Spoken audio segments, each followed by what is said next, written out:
Good morning, everyone. This is Bill Cook, and I'm reporting to you from some things that I thought was really exciting, real informational when we went to the Non-GMO and Organic Forum in St. Louis here about a week or so ago.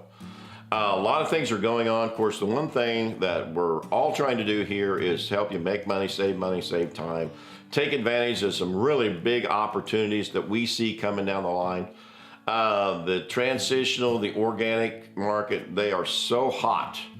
And all over this part of the world, there's a big demand to get into the organic market and grow soybeans and corn and other specialty crops. But the one thing that came out of that organic show, we talked a lot about a lot of things, but one of the dominant things that happened at that show is how much the domestic market needs your product, and we are not meeting the demand by even close.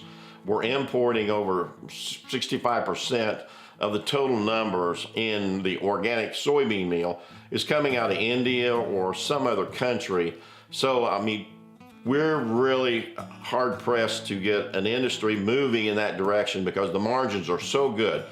All of our users are coming out of India or some other country. Same thing on corn, not quite as great, but about 35 to 40% of all of our corn that's being used in the organic market, mainly chickens, turkeys, milks, things like that, is all being imported. So we cannot meet that demand. Now, we do a research farm here. We're doing nothing but trying to figure out ways for our farmers to get to a point where they make more ROI per acre. And that's one of the things that this forum showed us a lot, talked a lot about. One of the things in the forum that also came out is the amount of fraud that's going on in the industry. The other thing that came out in this forum was the unfair advantages right now that we are seeing as our U.S. farmers trying to get into the organic. Listen to some Canadians, and to be certified, you know, they're sharing that it takes 1 year for them to be certified. It takes 36 months for us. So the rotations, again, we see the U.S. farmer, whatever he's in, it's not quite dealing in a fair playing field when you talk around the world. One of the things on the fraud came out is, places like Turkey. Now, I'm not saying Turkey has fraud, but they are shipping more organic products than just organic products. They are shipping more organic products in the United States than the whole country raises. So we're buying more from Turkey that they're raising than their whole country raises. So it does make you look at things a little bit different. Same thing as we look at some of the other countries that we're buying products in, primarily for our chickens and our turkeys and those markets, the meals, and the things that the consumers are buying the most. So that's a little bit of the excitement coming out of the forum. A lot of people there. Now you can start seeing the big boys sticking their heads in, trying to figure out how to play the game.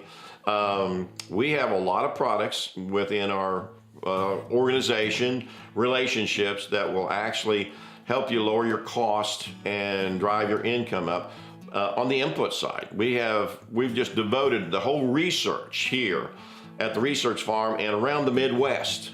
So we've got a new research guy that's called Renegade Research, and he's working with the universities, getting third-party data, because I think everybody knows that, if you've got data from a company that's selling the product, sometimes, people don't really trust that data. Totally understand that.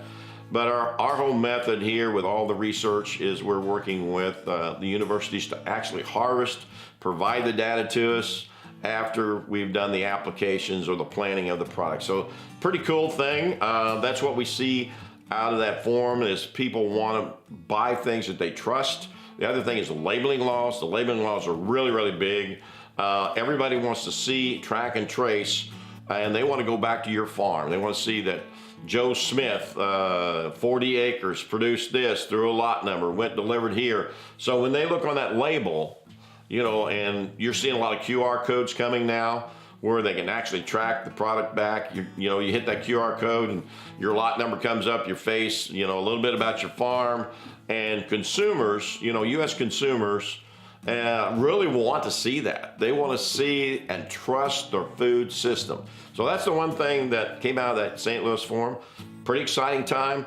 A lot of people there, a lot of encouragement. You're seeing growth in the farm, in the rural communities. You're seeing a lot of growth in organic producers.